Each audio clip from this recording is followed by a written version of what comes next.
আপনার client wait করছে 3rd ফ্লোরে, আর আপনি ভুল করে এই 4th ফ্লোরে চলে এলেন, তাও এইরকম একটা ঘরে যেখানে এমন একটা নোংরা ব্যবসা চলছে। মিথ্যে কথা বলার জায়গা পাননি? স্যার, আপনারা আমাকে ভুল বুঝছেন। বিশ্বাস করুন, আমি এসবের কিচ্ছু জানি না। আমি এদের কাউকে চিনিও না। আমি তো এখানে সৌম্য। Shut up! আর কোনো মিথ্যে কথা আপনার মুখ থেকে শুনতে চাই না আমি। এই, ওদেরকে নিয়ে যাও এখান থেকে। এই সৌমেন্দা, এই তুমি যে বললে এরকম বড় হোটেলে কোনো রকম পুলিশ লাফড়া হবে না, তাহলে আমি তো তাই জানতাম। সবটা সেট করে দিচ্ছি, সবটা। শিবসে না ফটোটা কেটে দিল।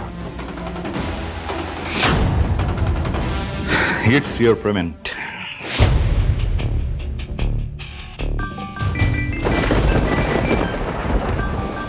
মিস্টার বাদুরিয়া, আপনি এনজয় করুন।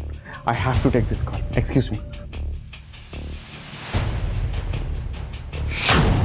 আমার পেমেন্টের ব্যাগটা আমি ভেতরে রেখে এসেছি। দেরি না, পেমেন্ট টাকা। তুমি এখন পেমেন্ট টাকা নিয়ে চিন্তা করছো, আমরা কি করে পালাবো সেটা বলো। পালাবো তো বটে, পুলিশ আমায় ধরতে পারবে না। আরে যেখানে চারিদিকে পুলিশ, তুমি কি বুঝতে পারছো না? আমরা বেরোবো কি করে? প্লিজ বলো সৌমেন্দা।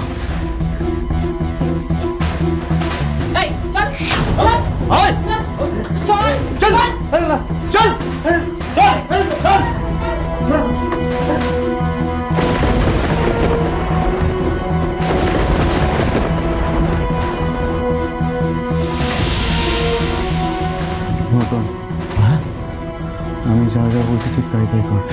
বলো বলো বলো বলো।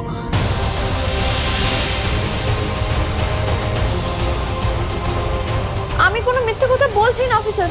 মিথ্যে কথা তো আপনি বলছেন। তখনই তো আপনার সাথে দেখা হলো। কই, আপনি তো বললেন আপনি পুলিশ। আমি একটা অফিসের ইম্পর্টেন্ট কাজ নিয়ে এখানে এসেছি। আমার জন্য ক্লায়েন্টরা ওয়েট করছে। আমি আমার কাজ না শেষ করে কোথাও যেতে পারবো না। আপনারা আপনাদের কাজটা করুন, আমাকে আমার কাজটা করতে দিন। আমাকে প্লিজ বাধা দেবেন না, প্লিজ যেতে দিন। এই দাঁড়াও। আপনাকে অনেকক্ষণ থেকে ভালোভাবে বোঝানোর চেষ্টা করছি, কিন্তু আপনি শুনছেন না। আর না, শুনুন, আপনি কোথাও যেতে পারবেন না। আপনাকে আমাদের সাথেই যেতে হবে। আপনি ধরা পড়ে গেছেন পিহু মিত্র। কেন বুঝতে পারছেন না স্যার? আমি এইসব নোংরা কাজের সাথে জড়িত নই। আমি একটা ভদ্র বাড়ির মেয়ে। এসব নোংরা কাজ আমি করতে পারি আপনারা ভাবলেন কি করে? পুলিশের কাছে ধরা পড়ার পর সবাই এরকম ভদ্রবাড়ি মেয়ে হয়ে যায়। এরকম কাজ করার সময় মনে ছিল না? চলো।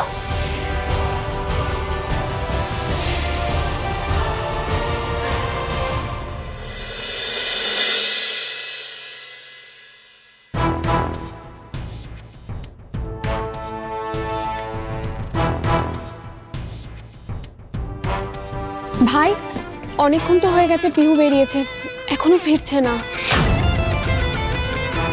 দিদি, অফিসের একটা কাজে গেছেন উনি। কাজ শেষ না হলে তো উনি ফিরে আসতে পারবেন না। আর শুধু শুধু অকারণে তুমি ওনাকে নিয়ে এত টেনশন কেন করছো? কিছুক্ষণ আগেই তো আমি রিসেপশনিস্টকে ফোন করেছিলাম তোমার সামনে। উনি তো বললেন উনি ওখানে পৌঁছে গেছেন। ভাই, তুই বুঝতে পারছিস না, আমার টেনশন হচ্ছে খুব। ওর মন মেজাজ ভালো ছিল না, ও বৃষ্টি বাড়ি যেতে চাইছিল। তারপর কি হলো, তুই ওকে যেতে দিলি না, আটকে দিলি, জোর করে একটা কাজে পাঠালি। এখন মেয়েটা কি করছে কে জানে। বলছি যে একবার ওকে ফোন করে। দিদি, আমার ওনার সাথে একটু আগেই কথা হয়েছে, সব ঠিক আছে, ডোন্ট ওয়ারি। ও কথা হয়েছে? কখন ফিরবে বললো? সেটা কিছু বলেনি, তবে কাজে ব্যস্ত আছে মনে হলো। দেখেছো দেখেছো মেয়েটা কি বার বেড়েছে, দেখেছো? সব সময় মনে হয় যেন ঋষিকে কন্ট্রোল করছে, মনে হয় ওর চাকর। আমি বুঝতে পারছি না শুন, তোমার মাথায় কি চলছে আমি কিছুই বুঝতে পারছি না। পন্ডিচেরি থেকে আসার পর থেকেই দেখছি তুমি রুষাকে একদম সহ্যই করতে পারছো না। তোমার কি রুষার সবকিছুই ভুল মনে হচ্ছে? সবটা জানার পর তোমারও তাই মনে হবে রিজুলা? আচ্ছা ভাই, পিহুর তো ফিরতে তার মানে রাত হবে। অত রাতে কি পাবে বা পাবে না। একটা কাজ কর না, আমাদের বাড়ির গাড়িটা বরং ওকে পাঠিয়ে দে।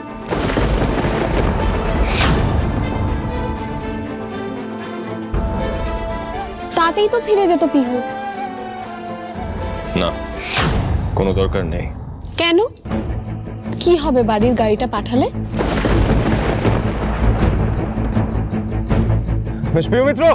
প্রিয় মিত্র কি হয়েছে আপনার? কি ভেবেছিলেন আমাদের চোখে ধুলো দিয়ে মেয়েটাকে কিডন্যাপ করে নিয়ে চলে যাবেন?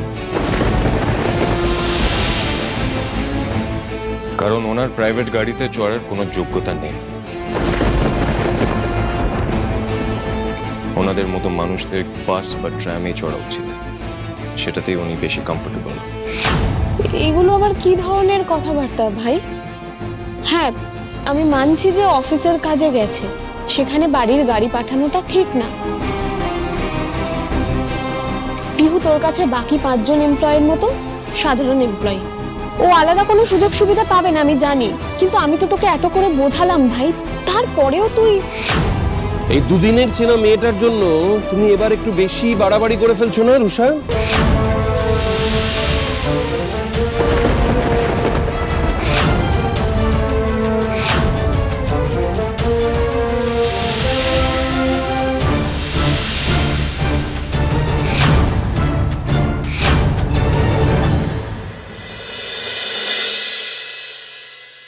এই চলো।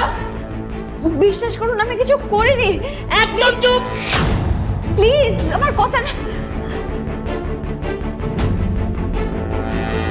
এরা তো কেউ বিশ্বাসই করতে চাইছে না। আমি এখানে নিজে থেকে আসিনি। আমি সৌমেনদার কিছু করতে করতে ভুল করে এখানে এসে পড়েছি, কিন্তু উনি নিজে কোথায় উধাও হয়ে গেলেন। পুলিশ তো আমার কথাই শুনছে না। কি করবো আমি এবার? এই একদম লাফালাফি করবে না, শান্ত হয়ে দাঁড়াও এখানে। আমাকে ছাড়ুন, আমি বলছি তো আমি এসবের কিছুই জানি না। আমি অফিসের একটা ইম্পর্টেন্ট কাজে এখানে এসেছি। আপনারা কেন আমার কথা শুনতে চাইছেন না? আপনারা এরকম জোর কাটাতে পারেন না আমার উপর। এই চুপ! অনেকক্ষণ থেকে আপনাকে চুপ করে থাকতে বলছি, আর একটাও বাজে কথা না, একদম চুপ করে থাকবেন। আর আপনি এখানে অফিসের কোন কাজে এসেছিলেন না, সেটা থানায় গেলেই ভালোভাবে বুঝতে পারবেন। না, আপনারা অকারণে এরকম ভাবে আমার উপর নোংরা অভিযোগ লাগাতে পারেন না। আপনারা তো আমার কথাটাই শুনতে চাইছেন না। শুনুন, এবার আপনার যা বলার, যা শোনানোর সবকিছু থানায় গিয়ে হবে। এই গ্রুপটার ইনফরমেশন আমাদের কাছে অনেকদিন আগে থেকেই ছিল, বারবার আমাদের চোখে ধুলো দিয়ে পালিয়ে গেছে। আজ হাতে নাতে ধরেছি, আজ কিছুতেই আপনাদের ছড়া হবে না। আমি তো আপনাদের বারবার বলছি আপনাদের কোথাও ভুল হচ্ছে। আমি এই গ্রুপের কেউ নই। আমি একটা ভালো কোম্পানিতে চাকরি করি, সেই জন্যই এই হোটেলে এসেছিলাম। ঠিক আছে, দরকার হলে আপনি আপনি আমার বসের সাথে কথা বলুন। আপনার ফোন কোথায়? বার করুন, বার করুন। ধরুন এটা। আর শুনুন, এদের কাছে ফোন আর যা যা কিছু আছে সমস্ত কিছু সিজ করুন। Okay sir. এই শোনো, তুমি রুমে যাও, ওখানে দেখবে টাকা ভর্তি একটা ব্রিফকেস আছে, ওটা যাও নিয়ে গিয়ে গাড়িতে তোলো। আমাকে আমার ফোনটা দিন প্লিজ। আমাকে আমার স্যারের সাথে কথা বলতেই হবে। প্লিজ আমার ফোনটা। শুনলেন না স্যার কি বললেন? এবার সব কথা থানায় হবে। কেন যে আমি ওনাকে ফলো করতে গেলাম, ধুর, ওই লোকটার জন্য আমি এত বড় একটা ঝামেলায় ফেসে গেলাম।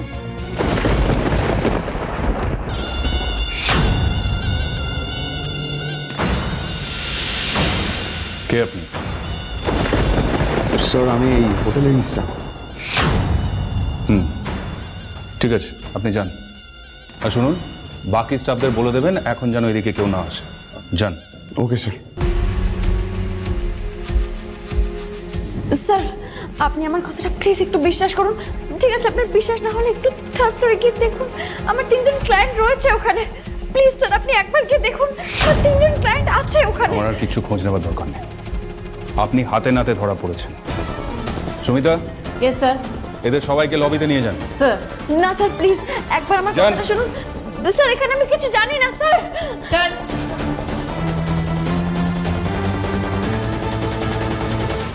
বিশু, আস্তে কথা বলো।